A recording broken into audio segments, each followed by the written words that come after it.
الحمدللہ میرا تعلق دنیا اسلام کی عظیم دینی درسگاہ دارالعلوم جامعہ نعیمیہ کے شعبہ تدریس و افتاء سے ہے،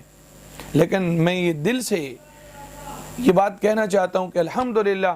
کہ دعوت اسلامی کی ان کوششوں اور کاوشوں اور دینی کاوشوں کی وجہ سے خاص کر مجھے دعوت اسلامی سے پیار ہے۔ میں پھر کہہ رہا ہوں مجھے دعوت اسلامی سے پیار ہے، اور یقین جانیے یہ ایسے ہی لوگ ہیں جن کے جڑنے کے بارے میں قرآن بھی ہمیں کہتے ہیں۔ قرآن کہتا ہے اتقوا اللہ وکونوا مع الصادقین، لوگوں اللہ سے ڈرو اور سچوں کے ساتھ ہو جاؤ، اور ہم ہر نماز میں یہ کہتے ہیں صراط الذین انعمت علیہم، اے اللہ ہمیں ان لوگوں کے راستے پہ چلا جن پر تیرا انعام ہوا، اور یقیناً یہ لوگ انعام یافتہ ہیں۔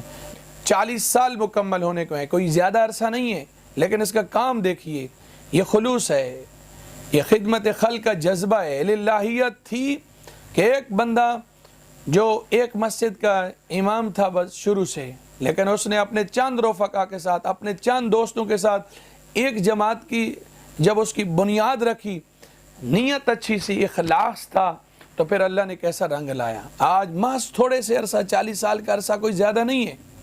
ہم تو 40 سال بننے سنورنے میں لگا دیتے ہیں۔ 40 سال کے عرصے میں دعوت اسلامی میں 80 شعبے ہو چکے ہیں، جہاں تک میری معلومات ہیں، ہو سکتا ہے اس میں کمی بیشی ہو سکتی ہے، اللہ معاف فرمائے۔ 80 شعبہ جات کے تحت ذیلی جو اس کے ادارے ہیں یا شاخیں ہیں وہ تقریباً 313 ہیں، اور اگر آپ دعوت اسلامی کی بات کرتے ہیں سوشل میڈیا کے حوالے سے تو تقریباً 3 کروڑ سے زیادہ اس کے یوزر اور فالورز ہیں، اور اگر آپ ڈیجیٹل میڈیا کی بات کرتے ہیں دعوت اسلامی کا مدنی چینل 7 بڑی سیٹلائٹس پہ مختلف زبانوں میں، انگلش، اردو، بنگلہ دیشی زبانوں پہ خوب خدمت کر رہی ہے، یقین جانیے۔ اور اگر آپ دعوت اسلامی کی بات کرتے ہیں ملکی فلاحی کاموں کے اعتبار سے تو تھیلیسیمیا کے مریضوں کے لیے خون جمع کرنا ہو، بلڈ دینا ہو، تو ہزاروں تعداد میں کارکن صرف ایک اپنے رہبر اور رہنما اور مرشد کے کہنے پہ ہزاروں بوتلیں جمع کرنے کو تیار ہو جاتے ہیں۔ اور اگر آپ دعوت اسلامی کی بات کرتے ہو شجرکاری مہم میں حصہ لینے کے اعتبار سے ملکی فائدے کے لیے، تو پھر لاکھوں کی تعداد میں شجرکاری کر دیتے ہیں، پودے لگا دیتے ہیں۔ اور اگر آپ بات کرتے ہیں کہ نادار اور یتیم بچوں اور ایسے لوگوں کی تربیت کے لیے کام کرنا ہو تو دعوت اسلامی پھر دیکھیے کیسے میدان میں آتی ہے، مدنی ہیلتھ کیئر کے نام سے یا پھر مدنی ہوم کے نام سے ادارے بنانے کے لیے وہ پرعزم ہے، اور ان قریب انشاءاللہ جلدی ہو جائے گا، اور انشاءاللہ اللہ اسے کامیابی بھی عطا فرمائے گا۔ اور اگر آپ دعوت اسلامی کی بات کرتے ہیں جامعات و مدارس کے اعتبار سے تو یقین جانیے بندہ حیران رہ جاتا ہے، اور دل سے سلام کرنے کو بندے کے جذبات ابھرتے ہیں، اور بندہ کہتا ہے کہ دل سے سلام کرو، یہ کرنا بھی چاہیے۔ دیکھیے اگر جامعۃ المدینہ کی بات کرتے ہیں کہ دعوت اسلامی نے کتنے جامع بنائے اتنے تھوڑے سے عرصے میں، تو میرے پیارے عزیزو دعوت اسلامی کے جو جامعات ہیں تقریباً جو جامعۃ المدینہ جس کا نام ہے وہ 1000 سے زیادہ ہیں، اور اگر آپ دعوت اسلامی کے مدرسۃ المدینہ کی بات کرتے ہیں تو ان کی تعداد بھی تقریباً کوئی 4000 یعنی 4500 سے اوپر ہے۔ اور اگر دعوت اسلامی کی فیضان آن لائن کورس اکیڈمی کی بات کرتے ہیں تو 43 برانچیں تقریباً ہیں جو میری معلومات کے مطابق ہیں۔ اور اگر آپ دعوت اسلامی کی بات کرتے ہیں کہ مساجد کا مسئلہ ہو، مساجد ان کا ایک ادارہ، ایک شعبہ خدام المساجد والمدارس، تعمیراتی جو شعبہ ہے، اگر اس کی بات کرتے ہو تو تقریباً کوئی 3800 سے اوپر مساجد تعمیر ہو چکی ہیں، اور لگ بھگ اس کے قریب ایسی ہیں جو آج سر تعمیر کے مراحل میں ہیں، اور کچھ ایسی بھی ہیں ان کی مساجد اور پلاٹ جن پہ کام جاری ہے۔ اور یہ کیسے نہ ہوتا؟ اگر آپ دیکھتے ہیں کہ یہ کیوں نہ ہوتا، وجہ یہ ہے انما الاعمال بالنیات من کان للہ کان اللہ لا، جو بندہ اللہ کے لیے ہو جاتا ہے پھر اللہ اس کی مدد کرتا ہے۔ اب دعوت اسلامی کے امیر بانی دعوت اسلامی امیر اہل سنت کی بات کرتے ہیں، ان کا یہ جذبہ ہے، ان کا اخلاص ہے، اور اصلاح امت کا جو در تھا جنہوں نے سبق دیا کہ مجھے اپنی اور ساری امت کے لوگوں کی اصلاح کی کوشش کرنی ہے،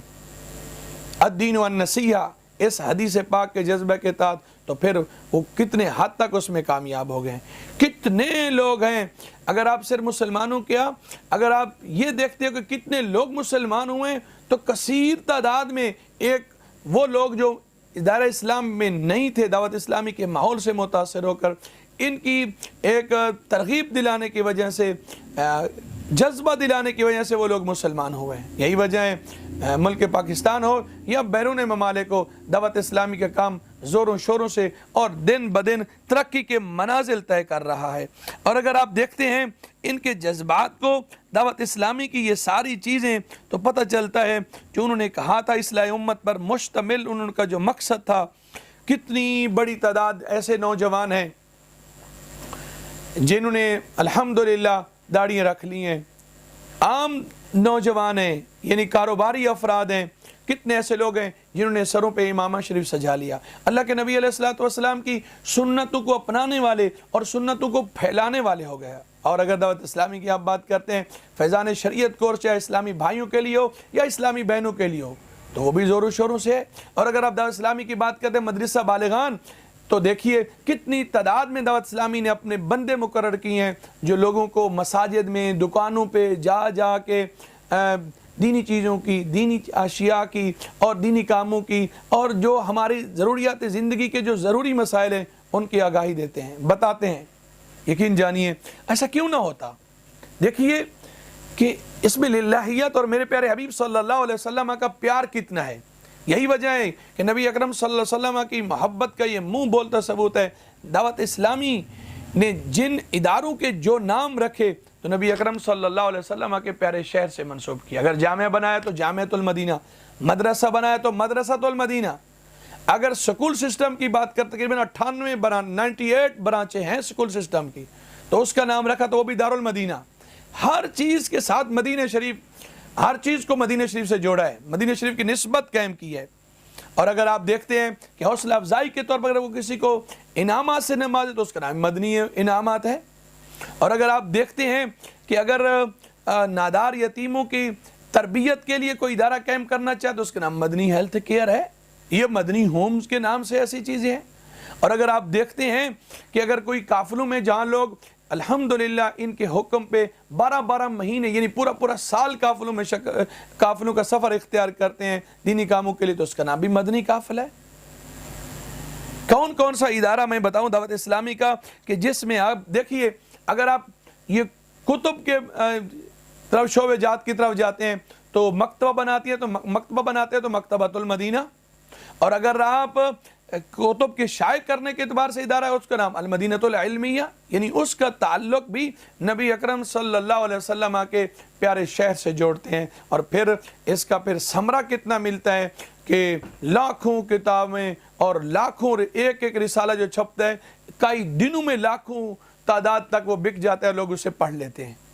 اور پھر دیکھیے اگر نبی اکرم صلی اللہ علیہ وسلم کی شان اقدس کے بارے میں کوئی گستاخی کرتا ہے تو دعوت اسلامی اس کا جواب بہی معنی دیتی ہے کہ اللہ کے نبی علیہ السلام کے نام سے، جمال مصطفیٰ کے نام سے مساجد تعمیر کر دیتے ہیں۔ اور اگر آپ کوئی دیکھتے ہیں کہ صحابہ کرام علیہم الرضوان کی ذات اقدس پہ کوئی طعن و تشنیع کرتا ہے، تنقیص کرتا ہے، تو دعوت اسلامی پھر صحابی رسول نبی اکرم صلی اللہ علیہ وسلم کے پیارے صحابی حضرت امیر معاویہ رضی اللہ تعالیٰ عنہ کے نام سے مساجد تعمیر کرتے ہیں۔ تو یار پھر انہیں کیوں نہ سلام کریں؟ اور دل سے ہم سلام کرتے ہیں اور شکریہ ادا کرتے ہیں امیر اہل سنت کا، بانی دعوت اسلامی امیر اہل سنت مولانا محمد الیاس عطار قادری مد ظلہ العالی کہ آپ کا شکریہ کہ آپ نے